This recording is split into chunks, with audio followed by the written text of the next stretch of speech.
the stars, and he calls them by name. He watches the sparrow and the nest whence it came. He cares for the lilies, so lovely to see. Because he loves them so, I know he loves me.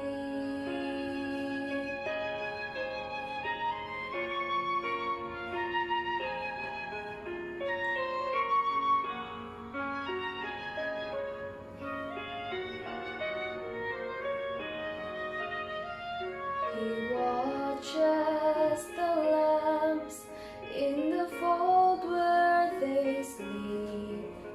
He cares for the shepherd watching over his sheep. He knows his creations wherever they may be. Because he loves them so, I know he loves me.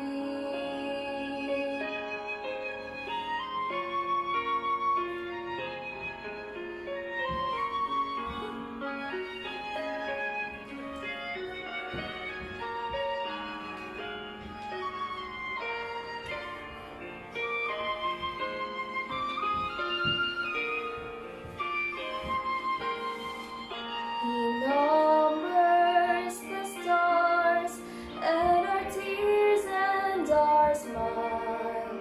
He knows every sparrow and he knows every child. And when I see starlights or birds on the wing, I know my Father loves me, and my heart sings.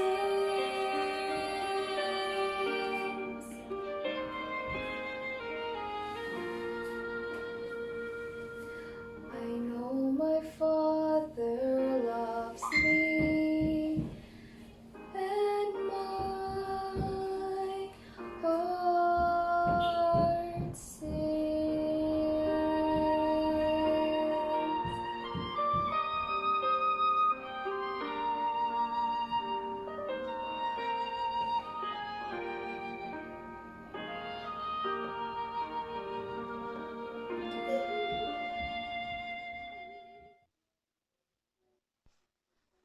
Ako to mo gihangyo alang sa to ang pagampo. Palihog ito po ang inyong mga ulo. Salamat na pod Ginoo sa maayong higayon sa adlaw nga igpapahulay. Salamat nga gitagaan pa kami nimo glugway nga kinabuhi. Ug kami maminaw sa imong pulong, magatuon sa imong pulong kay bulahan ang nagatuon ug gapaminaw. Panalangini kini nga mensahe nga kini mahimo nga dako nga gabayan sa matag usa kanamo while kami nagapaabot sa imong pagbalik. Labi na sa hinapos sa kalibutan Ginoo. Andama kami. Panalangini ang mga viewers karon. Panalangini usab ang mga masakiton sa panglawas, masakiton sa spiritual, imong panalanginan, tabangan nimo sila Ginoo. Ug palihog kining amo nga YouTube channel sa kanunay ako nagampo nga imo kining lugwayan pa sa taas sa kinabuhi hangtod sa imong pagbalik. Panalangini usab ako nga nagapangabat-bat nga ni Ginoo. Hatagan ako kanunay mayong panglawas, mayong panahon sa internet. Salamat sa imong kayo kapasayloan usab sa among makalampasan sa ngalan ni Jesus nga nagluwas amin. So happy Sabat na pod kanatong tanan mga kaigsunan. Sa laing nasod, mayong buntag ug mayong gabi kanatong tanan og malipayong adlaw nga igpapahulay. Dako akong kalipay nga kita nagkahiusa na pod nianing adlaw nga igpapahulay. So alang sa mga viewers nato sa matag Sabado, salamat sa inyong pagpadayon sa pagsuporta ni aning ato ang gamay nga pagministeryo sa YouTube channel. O akong ibalik sa kanunay sa pagpahinumdom katong wala pa naka-subscribe sa to nga YouTube channel, palihog. I-type lang ninyo ang JW Serrano. I-open ninyo ang ato kamo sa YouTube. I-type na ninyo, i-search ninyo JW Serrano. Pag mo gawas ng ato ang channel, palihog subscribe. Pindutan lang ninyo ang subscribe. Then ang notification bell inyo sa nga pinduton aron sa kanunay ma-update kamo sa tuang programa sa matag adlaw nga Sabado. Dili lang adlaw nga Sabado, napo tay mga programa sa Trail and Ministry diri sa moang conference. So napo tay trail karong 28 dito sa Bonifacio. Atangan ninyo ang ato ang mga video.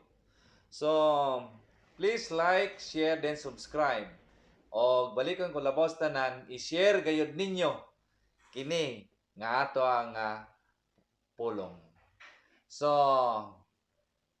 karon ka adlaw nga ipapahulay, magtuon na punta sa pulong sa Ginoo. Atong hinumduman nga ang tibuok kalibutan karon ga celebrate sa Valentine's Day. So araw ng mapuso daw. Apan kita nga mga tumutuo sa Ginoo sa matag adlaw, kita nagasaulog sa gugma, labi na sa gugma sa Ginoo. So mutuon usab ta about sa gugma karong adlaw nga igpapahulay. Ang ato ang title sa tuwa nga mensahe karon, gitaytulan nako ni Bridge Over Troubled Water. Tulay mga kapaglaom or makaigsunan, luyo sa mga unos o sa mga balod o sa mga sulog o sa Ilonggo pa sulog nga mga suba o katubigan. Luyo sa mga lalom sa katubigan bisag dili nato malabang. Kung atong tabukon apan pinaagi sa tulay, makaadto ta sa atong padulngan or makakonekta sa pikas nga tampi sa atong pagadtuan. So bridge over troubled water. Kung nakainomdom mo sa mga hanging bridge diri sa mua sa among pagministeryo, daghan kayo nagyana mo nga hanging bridge. Dili lalim kay mo tuya-tuya. Usahay nay panahon nga magmotor mi. Sakay sa motor, kuyaw kayo, kay mo duyan-duyan. Ning kamot lang, basta makaabot lang dito sa unahan. Kay walay lain agian. Kung mutabo ka, grabe ka, lalom kayo. So, pasalamat ang tulay di ay usa kini kadako nga instrumento nga mo konekta sa lain nga mga lugar, makaabot ta. So susama ana ang ato ang pagatun-an karon nga adlaw nga igpapahulay. Kay diri sa Roma 8 bersikulo 35, diri nato mahibaluan mga kaigsunan nga pinaagi di ay sa tulay kunay mga gap unsa may nakahimo nga gap sa tuang kinabuhi. Pero kung naay tulay kining gap ma-break ni sa tulay. So wala na gap nga mahitabo. So tunan nato ang Romans chapter 8 verse 35 nga nagingon diri, who shall separate us from the love of God? Unsa may nakahimo nga gap or nakabulag kanato sa gugma sa tuang Dios nga si Jesucristo. So manong dako nga pangutana, Romans chapter 8 verse 35. Nga pa nagapadayon, shall troubled or hardship or persecution or famine or nakedness or danger or sword asa may nakapahimulag kanato ni ani nga mga butang diha sa gugmas sa Ginoo? Siguro kasamok, troubled, or hardship, kalisod sa kapanahunan, kalisod sa pangabuhi, usahay daghan nahimulag ni ani diya sa gugmas sa Ginoo. Or persecution, panglutos, kagutom, hubo, or katalagman, or espada. Nagpadayon ng balaan kasulatan sa verse 37, nagingon siya, "No! In all these things we are more conquerors through Him who love us." Mga kaigsunan, dili na mao ang nakapaymulag ka nato. Kaya nga naman, sa tanang mga butang, kita mananaog, pinaagi, sa iyang gugma nga rin ka nato. So atong tunan kining gugma, nga nahimo nga tulay, kunay mga gap sa atong nga kinabuhi. Kaya ang tulay, mga kaigsunan, luyo sa troubled water. Mao kining gugma nga simbolo sa tulay nga atong pagaisgutan karon, gugma kini sa Ginoo. Ang balaan kasulatan sa John chapter 3 verse 16, pinaka-common kaayo nga teksto. Bisang batang gamay mao gid ni primero nato ipamemorize sa diha nga sila makamit lang na. Nagaingon dire, "For God so loved the world that He gave His only Son, that whoever believes in Him shall not perish but have eternal life." Kini nga teksto sa John 3:16 ato ni siyang bahin-bahinon. Kay naay upat ka mga punto nga atong pagatun-an ni ani nga bersikulo or nga teksto. Kay ang gugma sa Ginoo mao kining atong tulay kunay mga panahon nga nay gap sa atong kinabuhi. Na may mga troubled water nga atong pagalabangon. Usay dili ta makalabang, hapan pinaagi sa gugma sa Ginoo nga mao ang tulay makahimo kita sa pagkonektar diha sa Ginoo labaw na sa atong amahan. Dre dayon ta sa point number 1. Nagahisgot dre. Love that bring closer to the world. Kini nga gugma di ay nahimo nga tulay nga nagadala ka nato padulong sa kalibutan. Uy, gugma nga modala nato sa kalibutan. Nagahisgot gani nga ayaw paghigugma sa kalibutan. Apan tun-an nato kini nga klase nga gugma nga magadala nato suod ngadto sa kalibutan. Unsa di ay ang naa sa kalibutan? Kung tanaw nato ang balaang kasulatan, baliko nato, "For God so loved the world." Tiyaw mo? Ang Ginoo nahigugma sa kalibutan. So kini nga gugma nahimo nga tulay ngadto sa kalibutan. Kumusta man ang mga tao sa kalibutan? Dili kita makakonek, dili kita makaadto kanila sa mga tao nga napa sa kalibutan. Bisyos sa kalibutan. Apan pinaagi day sa gugma mao kining mopaduol nato ngadto nila. Kayo sahay kita nga magtotoo. Kunay gani mga tao nga mga puno sa bisyos kalibutan, murag nakay tay gap, murag lahi ang atong pagtagad. Labi na mga backslider, mingon day ta nga, pasag di na, murag na gap. Apan pinagi sa gugma sa Ginoo, mawala ka ng gap. Kay ang gugma sa Ginoo, mahimo na to nga tulay padulong sa kalibutan. Nagaingon ang Proverbs 18:24, nagaingon siya, "A man that hath friends must show himself friendly, and there is friend that sticketh closer than a brother." Mga kaigsunan, mga higala, kung ikaw, tao, sa Ginoo ipakita nimo ang imong pagka-friendly ngadto sa uban. Apan naay tao nga grabe kayo, mas close pa, masuod pa sa igsoon, mao ang atong higala nga mao si Ginoong Hesus. Busa ang gugmas sa Ginoo tulay ngadto sa kalibutan. Kumusta man ang atong kinabuhi, mga kaigsunan? kung naka-eksperyensya tag membro sa iglesia nga nawala sa pagbangalagad. Giunsa man nato sila pagtagad, wala na ba tay tulay nga ato sila makabot? Apan ang gugma sa Ginoo nagapahinumdum kanato. Kung ato lang i-aplikar ang gugma sa Ginoo, kay siya nahigugma sa kalibutan. For God so loved the world. Nahigugma siya sa kalibutan, ang gugma nahimo nga tulay nga makabot, ang dili makabot. So nagapahinumdum kanato karong adlaw nga ipapahulay ang gugma sa Ginoo.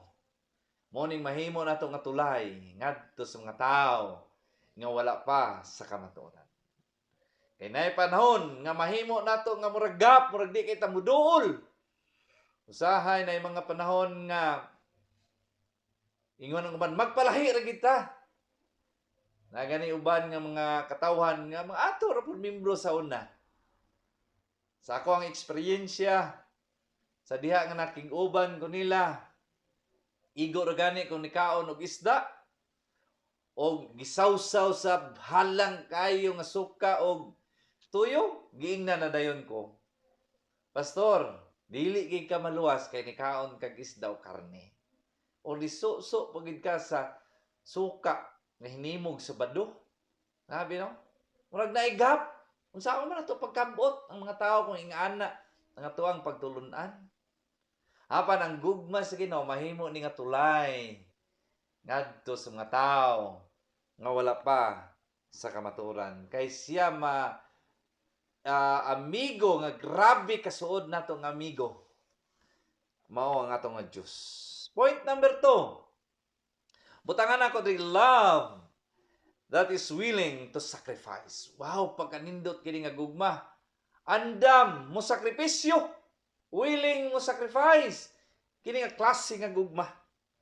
Naara gihapon sa teksto sa John 3:16, He gave His only Son. Gihatag niyang bugtong niyang anak. Sakripisyo. Napakamatay dito sa Kalbaryo sa cross. Aron ang gap nato ngadto samahan mapasiguli mga kaigsunan. Grabe nga gugma kini. Anda mo sakripisyo. Gihatag ang bugtong anak, gilatos, gilansang sa cross. Aron natay tulay or access ngadto sa atong amahan. Aron na pasiguli ang atong relasyon ngadto sa amahan.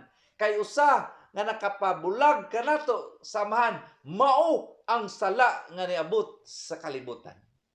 Apan tungod siyang gugma, gipadala niya ang bugtong niyang anak nga nahimo nga tulay nato. Luyo sa troubled water mga kaigsunan, nay tulay ngayang gugma nga ni sakripisyo alang sa kapasayloan sa atong mga kalapasan. Igsoon, mga kaigsunan, kumusta usab ang atong kinabuhi? Anaa ba tayo pagsakripisyo sa buhat sa Ginoo? Nayuban nga mga tao nga moingon sila, sige lang tag-amot sa wali, pastor. Mundang na putag-amot. Unahon na po namo ang among mga kugalingon. Kapoy ng harana, pastor. Di na tamang harana. Kapoy kay mugmata og sayo. Wali, pastor. Ang atong wali. Himuon na natog tulok adlaw. Kay kapoy kay mo atong bukid. Apan kung ang gugma sa Ginoo naa ka nato. Andam kita mo sakripisyo. Sa mua nga paglaban district mga kaigsunan bisag dili ka mo mangutana.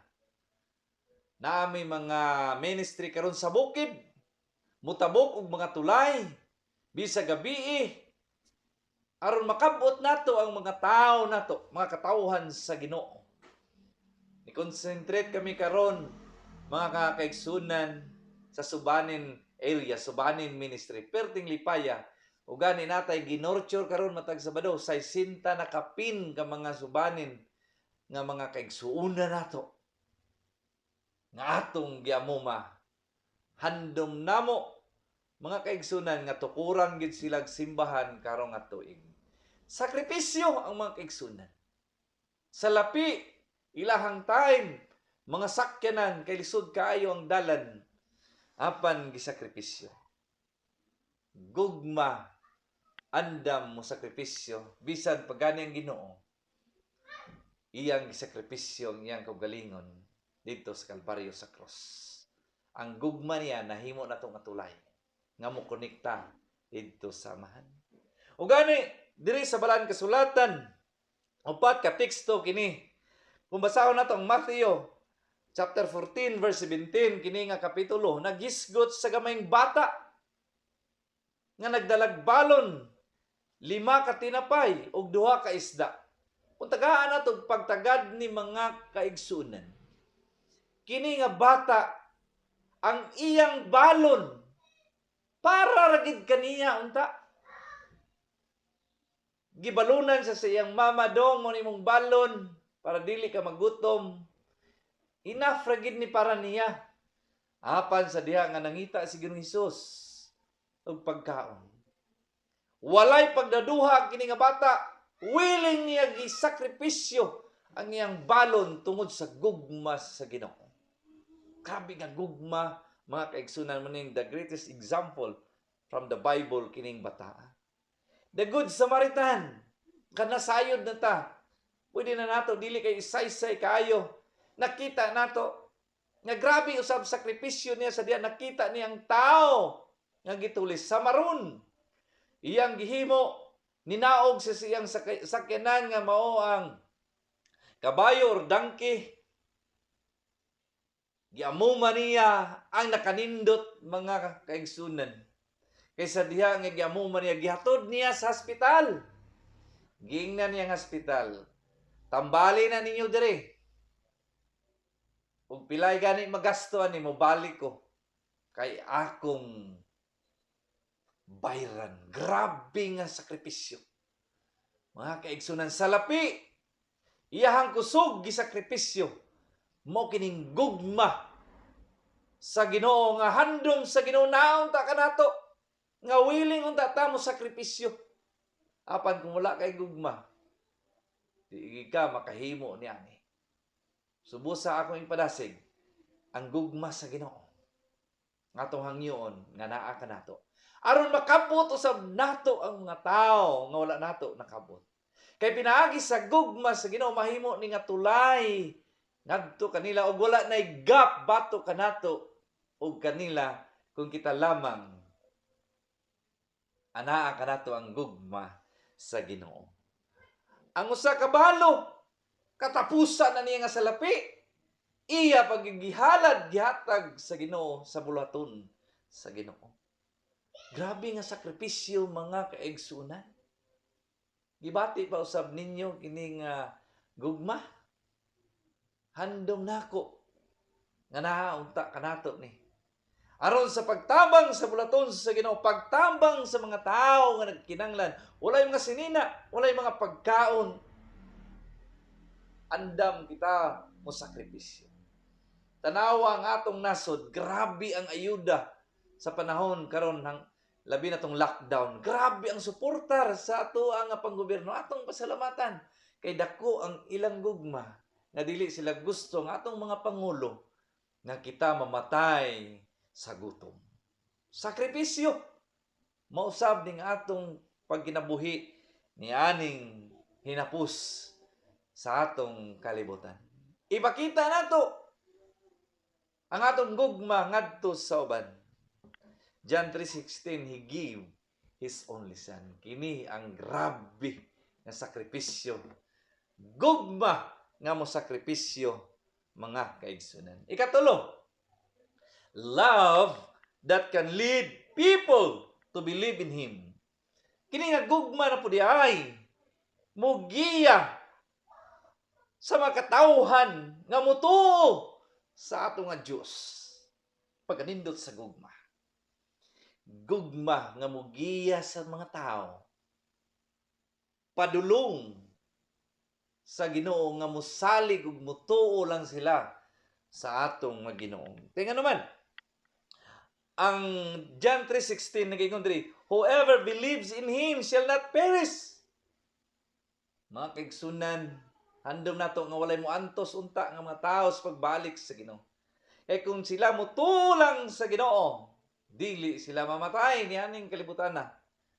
Ug gani nagpasalig ang balaang kasulatan, kung kita mamatay man, kung kita nagtuos sa Ginoo, banhawon ra pud ta. Apan kini usab nga gugma.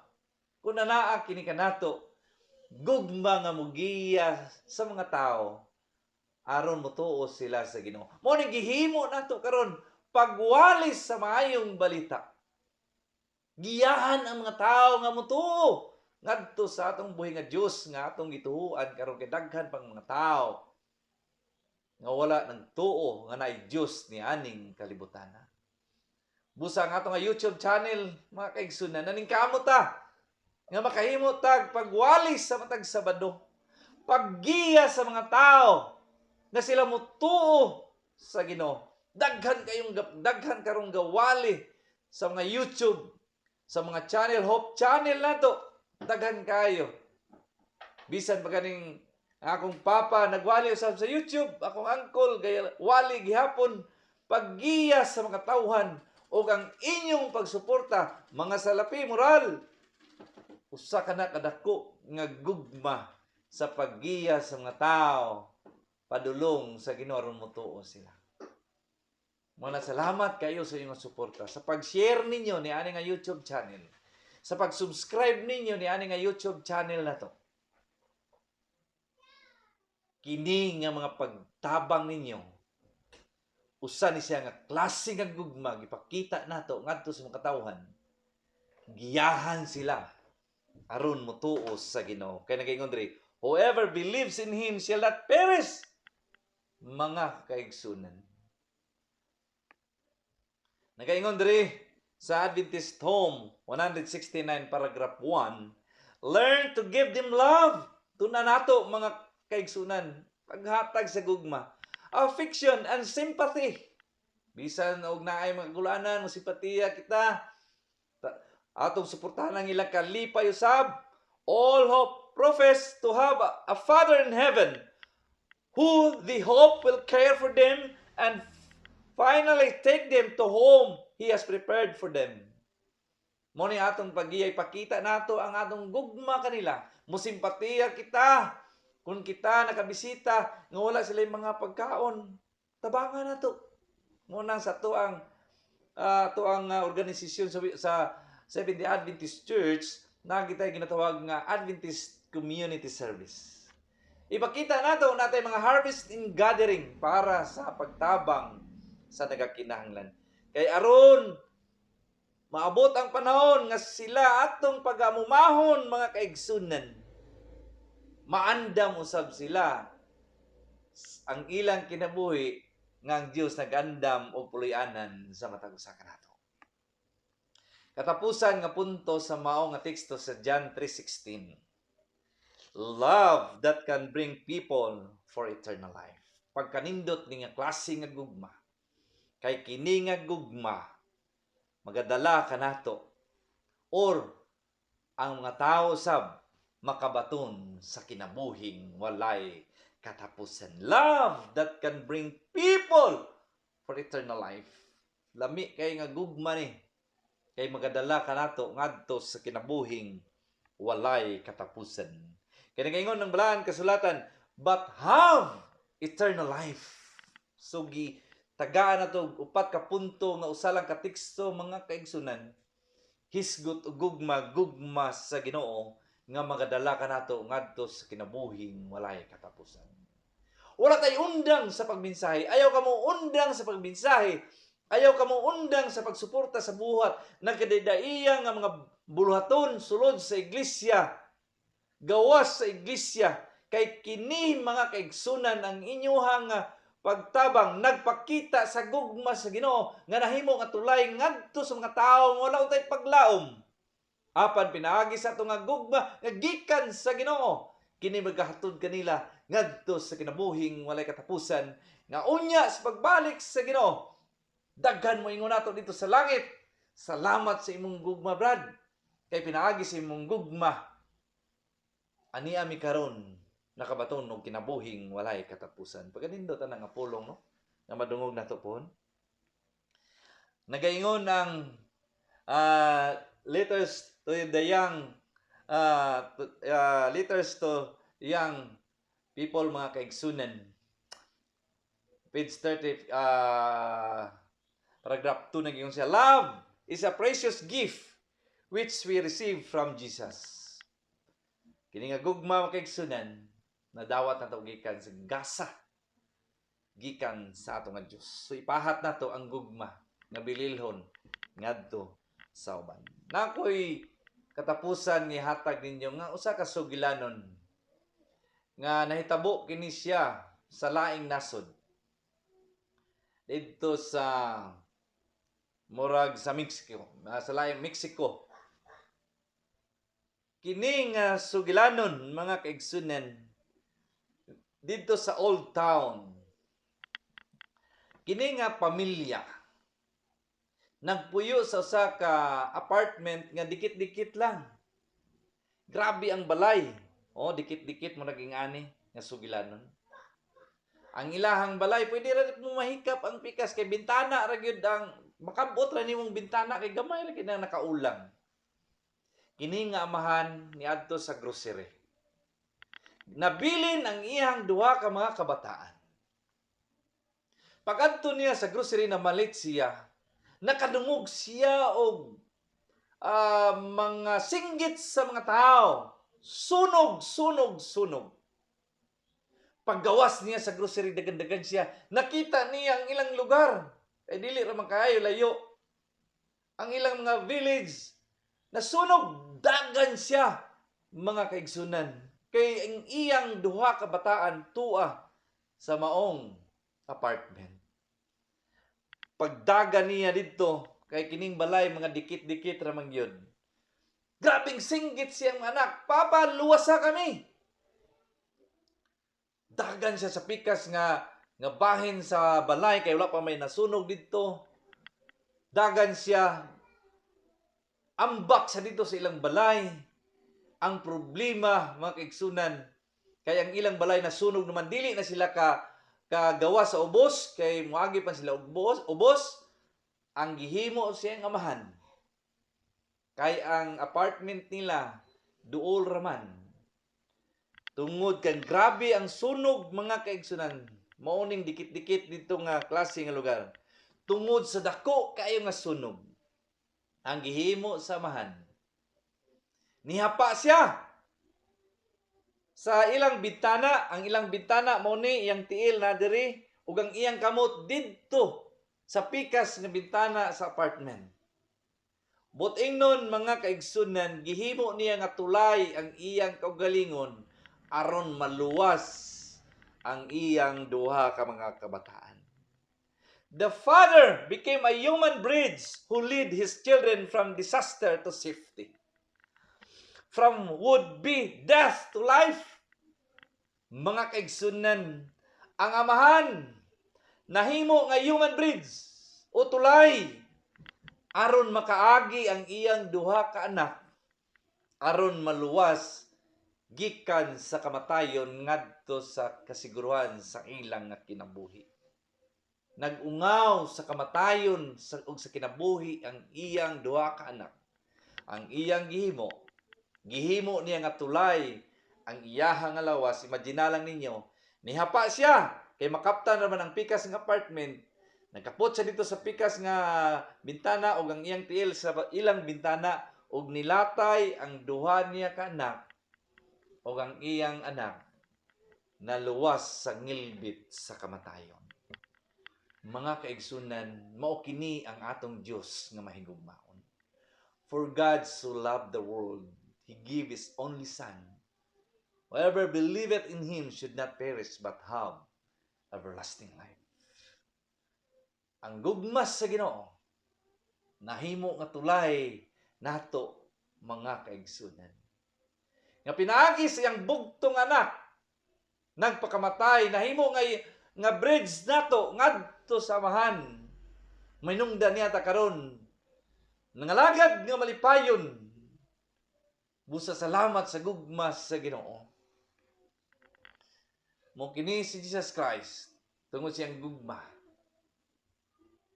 Siya nahimo nga tulay ngadto sa amahan. Igsuon na anong tatas sa kamatayon. Wala na unta tay kaluwasan. Luyos ang nga bagyo na itulay nga mao si Jesus Christ. Luyos sa bagyo ang iyang gugma na himo nga tulay sa matag usa kanato. Nga natay access sa amahan. Karong adlaw papahulay, akong i-recap gamay ang mga punto sa John 3:16. Number 1, love that can bring closer to the world. Kini nga klase nga gugma ng paduol nato ngadto sa mga katawhan nga wala pa nakaila sa kamatuoran. Atong ipahat ang gugma sa Ginoo. Duol ta sa mga tao. Kaya sayang atong duulan ang atuwa ra pud kauban sa iglesia. Gawas ta mga kaigsunan. Moning IEL NDR mo gawas ta pag nurture o pag daog ug hamiling kalan. Love that is willing to sacrifice. Kuna kay gugma sa Ginoo. Bisag unsa nga mga bulaton, willing ta mo sakripisyo bisan pa nga atong mga salapi. Bisan pa nga atong panahon, isakripisyo nato kung kita na gugma sa Ginoo. Kay magkini nga gugma mahimo nga tulay ngadto sa mga katawhan. Love that can lead people to believe in Him. Kini nga klase nga gugma magagiya nga kini mga tawhana mutuo didto sa atong Dios nga makagagahom. Love that can bring people for eternal life. Pagkadindot nga klase nga gugma. Ipahat nato ang gugma sa Ginoo nga mahimong tulay nga pinagi sa tulay nga gugma sa Ginoo. Kining mga tawana nga wala kailas sa kamaturan, makabaton sila kinabuhing walay katapusan tungod sa gugma. Sa katapusan, ako magaingon mga kaigsunan, God's love is like a bridge over troubled water. It serves connect and to break the gap. Mao kining mo break sa gap aron mo konekta didto sa atong mga kaigsunan nga wala pa sa kamatuoran. That's why He gave His Son as a bridge so that we can be always connected to our Heavenly Father, the source of love and everything. Pagkalindot sa Ginoo mga kaigsunan, gihatag niyang bugtong niyang anak nga nahimo nga tulay aron mo connect kita sa langit na nato nga amahan nga mo ang tuburan sa gugma ug sa tanang butang nianing kalibutan. Mga kaigsunan, atong ipahat ang gugma sa Ginoo nga naa kanato. Ipahat usab nato ngadto sa uban nga pinaagi sa atong gugma mahimo ta nga tulay alang sa ilang kaluwasan. Ang Dios mga panalangin kanatong tanan. Ako tamong hangyon sa pagduko sa inyong mga ulo. O Diyos nga balaan, salamat sa imong gugma nga nahimo nga tulay sa matag usa kanato. Wala unta kami karon. Wala unta kami paglaom. Wala untay kapasayloan ang among kalapasan. Apan salamat sa imong gugma nga nahimo nga tulay ngadto sa among kaluwasan o ngadto sa among panalangini usab kini nga gugma nga naon ta kanamo nga among himuon nga tulay usab ngadto sa uban aron makabot namo ang makatawhan nga wala pa naandam ora wala pa nakaila kanimo. Itugot ang imong gugma anaa kanamo Ginoo alang sa pagpadayon sa imong buhay. Kaya nagatuo ko Ginoo nga hapit na gyud ka mabalik. Panalangini ang makatawhan karon. Panalangini ang magkakasupport sa buhat. Panalangini ang makaigsunan. Nga bisan, anaa sila sa mablaptian na apan ang ilang pagsuporta walay paglurang. O Diyos nga balaan. Panalangini ang tanan na mensahero. Panalangini ang tanan na nagawali sa may balita gikan sa YouTube channel, Facebook, radio, television nga mao kining usa ka pulong nimo nga moabot ngadto sa tawhan bisan pa sa bisan asa nga sulok ni aning kalibutan. Ug panalangini kini among ginagmay kami pagministeryo Panalangini ang mga subscribers, panalangini ang mga viewers, o panalangin ang usab nimo ang pag-uyon niya nga buhat na mapapanimalay usab. Salamat sa imong kaayo, salamat sa imong pagtubag sa pagampo sa ngalan ni Jesus nga manluluwas. Amen. Mga kaigsunan, salamat nga kamo nakiguban kanako karon. Ako magaingon, happy Sabat. Ang Dios mga panalangin kanatong tanan og magkitanay na punta sunod nga adlaw sa